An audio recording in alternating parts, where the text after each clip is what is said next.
Loretta Bowersock era o tipo de mulher que iluminava qualquer ambiente por onde passava. Aos 69 anos, ela era conhecida em todo o Arizona como uma figura vibrante, elegante e cheia de energia. Uma ex-instrutora de tênis que ainda se vestia impecavelmente para cada partida. Uma dançarina apaixonada que nunca recusava uma chance de deslizar pelo salão ao som de um Lindy Hop.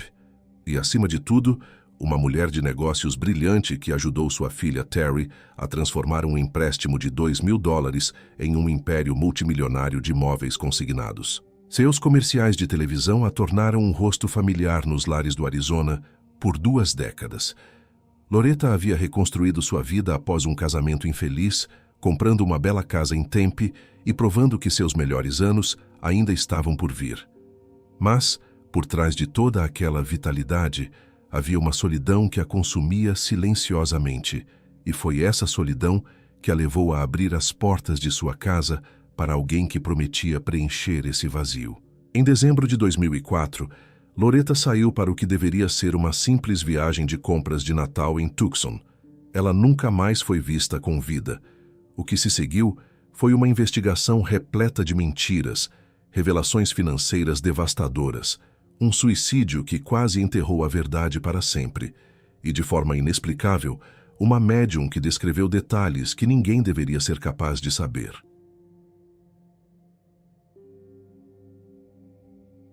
O caso teve um início alarmante no dia 13 de dezembro de 2004, quando, por volta das 18 horas, um homem de 67 anos chamado Tal Benderly se dirigiu ao balcão de segurança do centro comercial Park Place Mall, localizado em Tucson, no Arizona.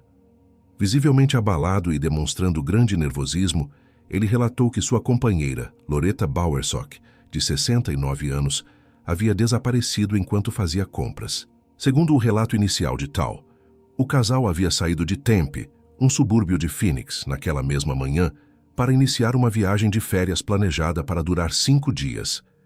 Ele afirmou que o casal chegou ao hotel para realizar o registro de entrada por volta das 12h30. Posteriormente, ele teria deixado Loretta na loja de departamentos de Dillard's por volta das 14 horas, para que ela pudesse realizar algumas compras de Natal enquanto ele se ocupava com outros compromissos. O acordo entre os dois era que se encontrariam novamente no mesmo local às 16 horas. Porém, ao retornar, Tal alegou que Loretta não estava em lugar nenhum. Ele sustentou que passou cerca de 2 horas procurando por ela antes de decidir buscar a ajuda oficial da segurança. A polícia foi imediatamente notificada e o detetive Fabian Pacheco foi designado para liderar a investigação. Ao ouvir o nome da mulher desaparecida, Pacheco reconheceu-a prontamente, pois Loretta Bowersock era uma figura pública bastante conhecida na região devido às suas frequentes aparições em comerciais de televisão.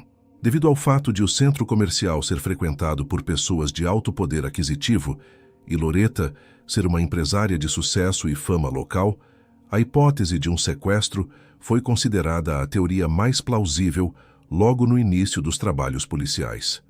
Para reforçar essa linha de investigação, Tal mencionou aos agentes que havia notado a presença de uma van branca suspeita no estacionamento do shopping, sugerindo que o veículo poderia estar seguindo o carro do casal.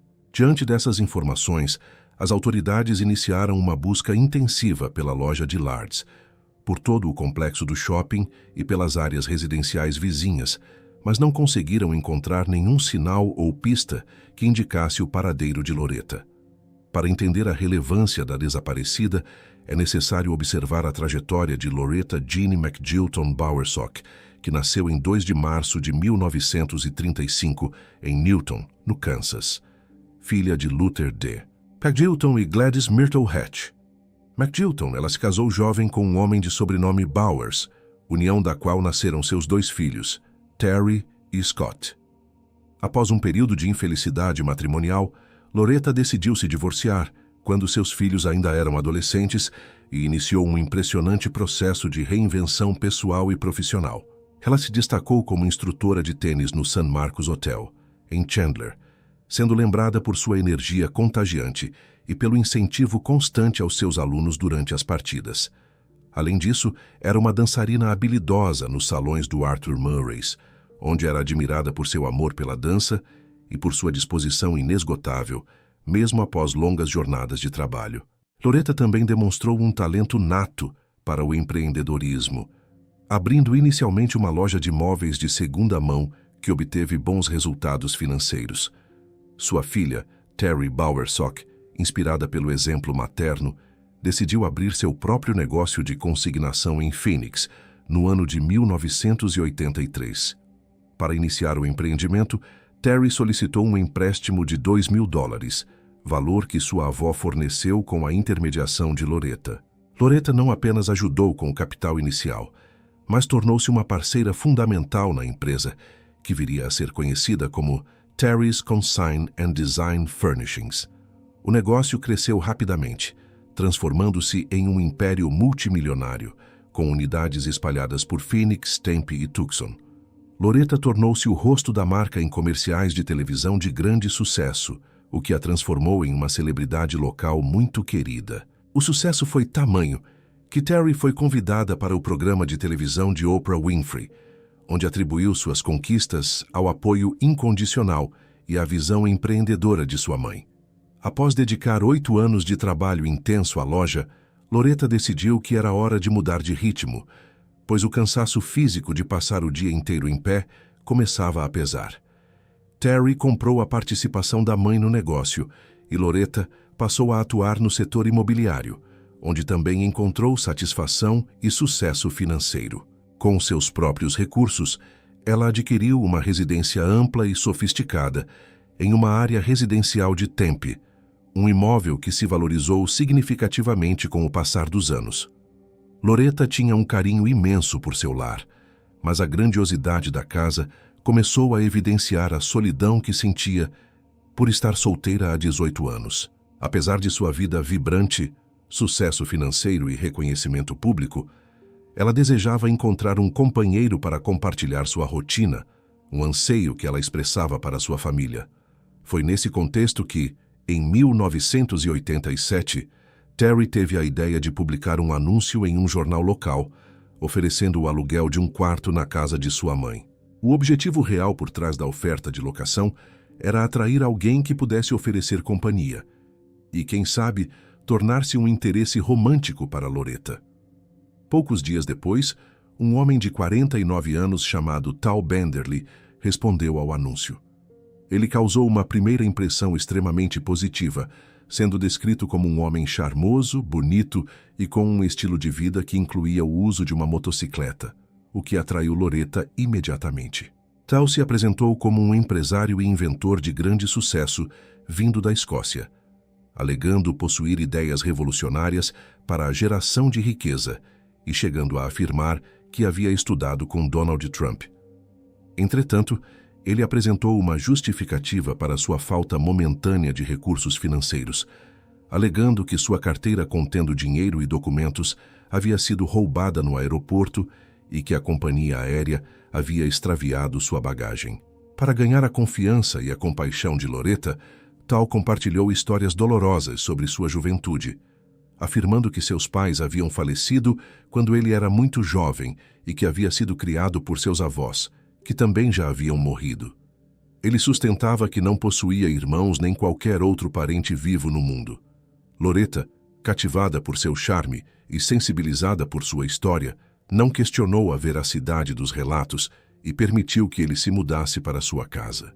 No início da convivência, Tal mostrava-se prestativo, auxiliando nas tarefas domésticas e realizando concertos, o que logo fez com que o arranjo de moradia evoluísse para um relacionamento amoroso.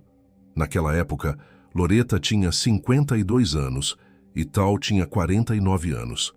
E para todos os observadores externos, eles pareciam formar o casal ideal, trazendo uma nova felicidade para a vida da empresária. Com o passar dos anos em que o casal viveu sob o mesmo teto, a dinâmica entre Loretta Bowersock e Tal Benderly revelou um contraste profundo entre a produtividade dela e a instabilidade dele. Enquanto Loretta permanecia ativa e bem-sucedida, Tal não conseguia manter nenhum emprego estável, optando por passar a maior parte de seus dias na garagem da residência, mergulhado em projetos que ele afirmava serem revolucionários. Entre essas ideias, ele descrevia a criação de uma cadeira ergonômica especial para executivos, uma lâmina de cortador de grama com capacidade de corte lateral e diversas tecnologias avançadas envolvendo painéis solares.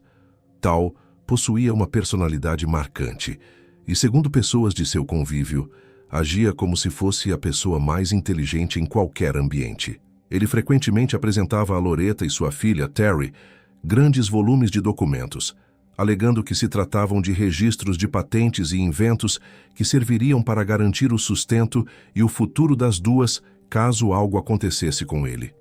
Essa rotina tornou-se tão comum que, com o tempo, ambas passaram a assinar os papéis sem sequer realizar a leitura do conteúdo, confiando plenamente nas palavras de Tal. O financiamento para essas supostas invenções vinha diretamente das economias de Loretta, que acreditava no potencial do companheiro, e também de aportes financeiros feitos por Terry. Anualmente, Terry chegava a emprestar valores que variavam entre 20 mil e 40 mil dólares para apoiar os projetos do padrasto. Apesar do alto investimento financeiro e da dedicação de anos, nenhum desses inventos jamais foi concluído, saiu do papel ou gerou um único centavo de lucro. Contudo, a exploração financeira promovida por Tal ia muito além do círculo familiar imediato. Sem que Loretta soubesse, ele solicitava empréstimos a vizinhos, amigos e outros conhecidos, utilizando o nome e o prestígio dela para obter o dinheiro. Ele repetia a mesma promessa de que a ideia era brilhante e que o retorno seria rápido, mas nunca devolvia as quantias tomadas. Como consequência, muitas pessoas começaram a se afastar de Loretta, sentindo-se traídas por dívidas que ela sequer sabia que existiam, o que resultou em um isolamento social progressivo e incompreensível para a empresária. Além do prejuízo financeiro, Tal utilizou táticas de manipulação psicológica para tentar isolar Loretta de sua maior rede de apoio, sua filha Terry. Ele começou a plantar sementes de discórdia, convencendo Loretta de que ela estava sendo explorada pela própria filha. O argumento de Tal era que Terry possuía uma vida de luxo, com múltiplas casas e carros, enquanto Loretta, que havia financiado e ensinado tudo o que a filha sabia, não desfrutava da mesma riqueza. Através dessa pressão constante, ele conseguiu persuadir Loretta a mover uma ação judicial contra Terry. Embora o processo não tenha prosperado legalmente, ele causou uma ruptura emocional profunda e dolorosa, marcada por tensões e afastamento entre as duas. Aqueles que observavam o casal começaram a notar que o comportamento de Tal era estranho e que ele parecia exercer um controle excessivo sobre Loretta. Após um período de afastamento, mãe e filha eventualmente conseguiram se reconciliar, momento em que Loretta fez confissões perturbadoras sobre a realidade de sua vida íntima. Ela admitiu que Tal a maltratava emocionalmente e a pressionava de tal forma que ela se sentia inútil e profundamente solitária dentro do relacionamento. Apesar dos apelos insistentes de Terry para que ela terminasse a relação, Loretta revelou sentir-se presa por uma profunda insegurança, acreditando que, devido à sua idade avançada, nunca mais encontraria outra pessoa que a amasse. Diante dessa resistência, a família acabou se resignando à situação. E Tal continuou presente nas reuniões e celebrações familiares, sempre mantendo a fachada de inventor visionário que precisava de mais recursos.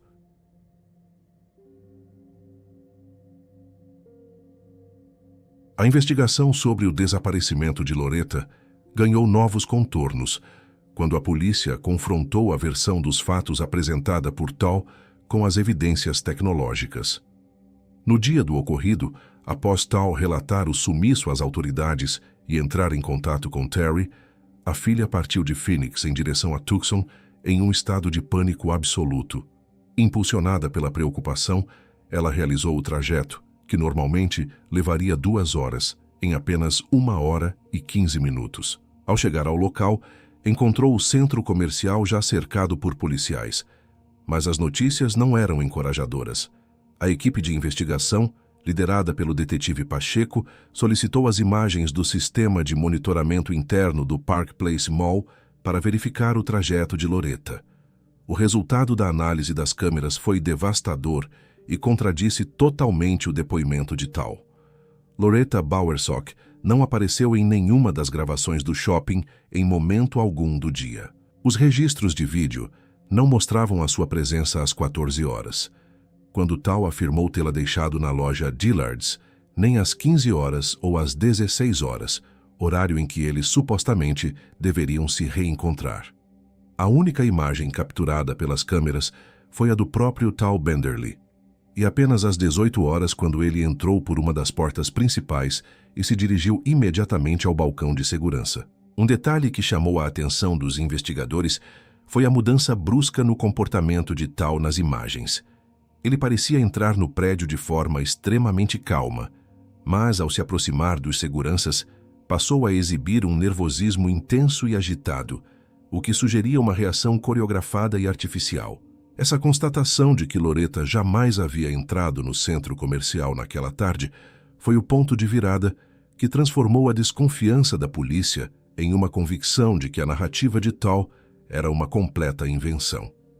A investigação sobre o desaparecimento de Loretta Bowersock tomou um rumo decisivo quando as autoridades de Tucson obtiveram um mandado de busca para o quarto ocupado por Tal Benderly, no Hotel Viscount Suites. Os investigadores solicitaram que Terry Bowersock acompanhasse a revista para identificar possíveis pertences pessoais de sua mãe. Ao entrarem no aposento, os policiais e a filha de Loretta notaram imediatamente um detalhe perturbador. Não havia nenhum item feminino como roupas, maquiagem ou produtos de higiene que indicasse a presença de Loretta naquele local. Contudo, ao realizarem uma busca minuciosa sob a cama, os agentes encontraram diversos objetos alarmantes, incluindo armas de fogo e munições que haviam sido retiradas da residência de Loretta em Tempe. Além do armamento, foram localizadas joias de grande valor e um total de 13 relógios pertencentes ao casal. Para os detetives, a descoberta desse conjunto de objetos sugeria que Tal não estava apenas em uma viagem curta de 5 dias, mas sim se preparando para um desaparecimento de longa duração ou uma fuga planejada do estado. No momento em que Terry viu as joias de sua mãe escondidas e espalhadas naquele quarto de hotel, sua percepção sobre o caso mudou radicalmente. Ela percebeu que não se tratava de um sequestro comum por desconhecidos, mas de algo muito mais sombrio, envolvendo o próprio companheiro da mãe. A busca estendeu-se ao veículo de Tal, onde os investigadores descobriram no porta-malas uma pá e uma picareta. Ambos os instrumentos de trabalho estavam visivelmente cobertos por terra e poeira frescas, o que indicava que haviam sido utilizados muito recentemente para escavações em solo seco. Ao ser questionado sobre as ferramentas, Tal tentou minimizar a situação, alegando que sempre as carregava consigo no carro, devido ao seu interesse frequente em caçar fósseis e geodas no deserto do Arizona. No entanto, essas evidências físicas tornaram-se contundentes para a polícia de Tucson, que passou a acreditar firmemente que Loretta jamais havia chegado à cidade com vida. Diante das descobertas suspeitas no hotel, o Departamento de Polícia de Tucson entrou em contato com as autoridades de Tempe para coordenar uma busca imediata na residência oficial que Loretta e Tal dividiam. Com um novo mandado judicial em mãos, os investigadores entraram na propriedade e concentraram seus esforços iniciais na área da garagem. Lá, encontraram uma van estacionada e, em seu interior, fizeram uma descoberta fundamental para o caso. A bolsa de Loretta estava escondida no veículo, cuidadosamente embrulhada em uma toalha. Dentro da bolsa, os policiais localizaram a carteira de motorista, o talão de cheques e todos os cartões de crédito da empresária. Para os detetives, esse achado foi a prova inequívoca de que Loretta jamais havia saído de casa na manhã de 13 de dezembro de 2004, pois seria impossível para uma mulher de sua posição social viajar para outra cidade, realizar compras de Natal ou até mesmo se hospedar em um hotel sem portar seus documentos básicos e meios de pagamento. A revista na garagem revelou ainda um cenário de profunda destruição financeira que Tal vinha mantendo em segredo absoluto por anos. Os policiais encontraram pilhas de caixas repletas de contas de serviços públicos, como eletricidade e água, que nunca foram abertas, além de diversos avisos de pagamentos atrasados e cobranças judiciais. A investigação minuciosa revelou que havia uma dívida acumulada superior a $40 mil, distribuída em 8 cartões de crédito diferentes, todos abertos fraudulentamente no nome de Loretta por seu companheiro. O golpe mais devastador para a família foi a localização de um aviso de execução hipotecária sobre a casa de Tempe. Loretta, que sempre foi descrita como uma mulher de negócios inteligente e extremamente zelosa com seu patrimônio, jamais permitiria que as contas de sua residência favorita chegassem a esse ponto de ruína total. Para sua filha Terry, ficou claro que Tal havia assumido o controle total da contabilidade e das finanças de Loretta de forma predatória, destruindo sistematicamente todo o patrimônio financeiro que a mãe havia levado décadas para construir com trabalho duro. Com o peso acumulado das evidências financeiras e físicas encontradas em ambas as cidades, a polícia convocou Tal Benderly para um interrogatório formal na delegacia. Durante a sessão de perguntas, os detetives foram diretos e confrontaram Tal com as provas de que sua versão sobre a viagem de férias era uma completa fabricação, mencionando especificamente que as câmeras do shopping confirmavam que Loretta nunca esteve presente. Eles também o questionaram severamente sobre o saque de $24 mil em dinheiro vivo que ele havia realizado da conta conjunta do casal na manhã exata do desaparecimento. Esse valor expressivo não havia sido declarado por ele anteriormente, e Tal não soube explicar de forma convincente o destino do dinheiro, que nunca seria totalmente localizado. Durante todo o depoimento, Tal manteve uma postura defensiva e demonstrou uma frieza atípica, parecendo mais preocupado em proteger sua própria versão do que em colaborar com as buscas pela companheira desaparecida. Quando pressionado sobre as contradições gritantes em seu cronograma, ele tentou justificar as falhas, alegando que seu relógio pessoal estava com defeito e, por esse motivo, havia informado os horários errados às autoridades de segurança. Entretanto, os registros digitais e forenses obtidos pela polícia destruíram qualquer possibilidade de álibi. O gerente do hotel Viscount Suites prestou depoimento confirmando que Tal realizou o registro de entrada às 14h58, estando completamente sozinho, o que desmentia frontalmente sua afirmação anterior de que teria chegado às 12h30 acompanhado por Loretta. As transações de seu cartão de crédito mostraram que ele tentou criar uma trilha falsa de evidências ao longo da rodovia para simular a presença da companheira. Às 11 horas daquela manhã, ele comprou 2 gorras de beisebol em um centro comercial. E às 13h15, comprou 2 sanduíches em um posto de parada de caminhões na estrada. Ao comprar sempre 2 itens de cada vez, ele esperava convencer os futuros investigadores de que Loretta estava presente e consumindo ao lado dele durante o trajeto. A evidência técnica mais comprometedora veio do rastreamento dos sinais emitidos pelas torres de celular.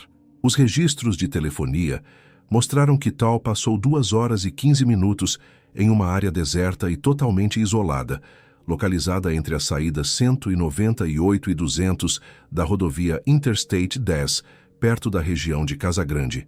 Uma ligação telefônica retornada para seu dentista às 12h30 confirmou sua localização exata naquela região do deserto durante a mesma janela de tempo em que ele alegava falsamente estar a caminho do hotel em Tucson. Apesar de os investigadores estarem convencidos de que Tal era o único responsável pelo crime, a ausência de um corpo impedia a formulação imediata de acusações formais de assassinato perante a justiça. Diante da falta de amparo legal para mantê-lo preso, Tal foi liberado, mas passou a ser monitorado pela polícia 24 horas por dia para evitar uma possível fuga.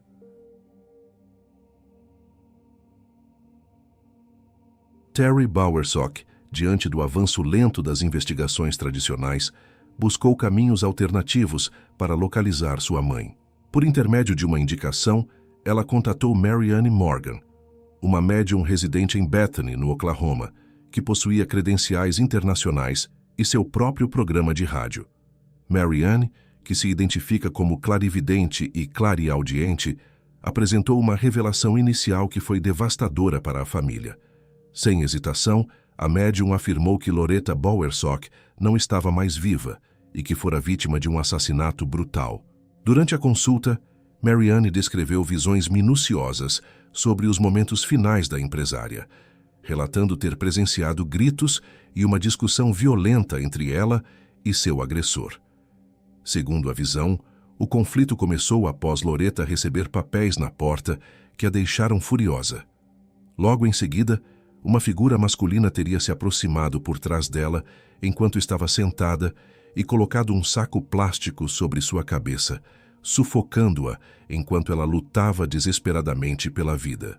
Marianne Morgan forneceu detalhes físicos sobre o assassino, que Terry reconheceu imediatamente como sendo Tal Benderly, o companheiro de longa data de sua mãe. A médium descreveu-o como um vigarista profissional que possuía enormes problemas financeiros e que sustentou uma rede de mentiras durante quase 18 anos. Ela explicou que a morte de Loretta ocorreu no momento em que ela finalmente descobriu a verdade sobre as traições de Tal. Uma das revelações mais impactantes e que Terry inicialmente considerou absurda foi a afirmação de Marianne de que a casa de Loretta estava em processo de execução hipotecária. Terry rejeitou essa ideia de imediato, argumentando que sua mãe jamais permitiria tal risco ao seu próprio lar. Contudo, ao repassar essa informação aos detetives, a polícia realizou uma investigação financeira e confirmou que a casa estava, de fato, prestes a ser repossessada. A precisão dessa informação abalou os investigadores, que passaram a considerar a médium como uma fonte auxiliar relevante. No dia 23 de dezembro de 2004, uma nova visão de Marianne precipitou o desfecho de um dos capítulos mais sombrios da história. Ela alertou o detetive Pacheco que Tal Benderly pretendia fugir ou atentar contra a própria vida de forma drástica. Terry não conseguiu contatá-lo no dia seguinte e acionou as autoridades. Ao entrarem na garagem da residência, os agentes encontraram Tal Benderly morto, tendo cometido suicídio ao se enforcar com um cabo elétrico. Junto ao corpo, havia uma carta de despedida endereçada a Terry, afirmando que Loretta e ele haviam prometido ficar juntos pela eternidade. O bilhete não continha confissão de culpa, pedido de perdão ou indicação sobre o paradeiro de Loretta. Uma semana depois, uma nota idêntica foi encontrada dentro da mala de Tal em um hotel de Tucson. Sem um réu vivo, o caso foi oficialmente encerrado do ponto de vista criminal, restando apenas a missão de encontrar os restos mortais da empresária. Terry Bowersock iniciou uma busca incansável que duraria 13 meses. Ela investiu mais de $100 mil de seus próprios recursos para financiar a operação. Utilizando seu conhecimento em marketing, Terry espalhou outdoors por todo o Arizona, exibindo o rosto de Loretta e um apelo por informações. Apareceu em programas nacionais como o Larry King Live para manter a atenção pública voltada para o caso. Em colaboração com a polícia de Tempe e o detetive Landon Rankin, do gabinete do xerife do condado de Pinal, Terry auxiliou na análise das torres de celular.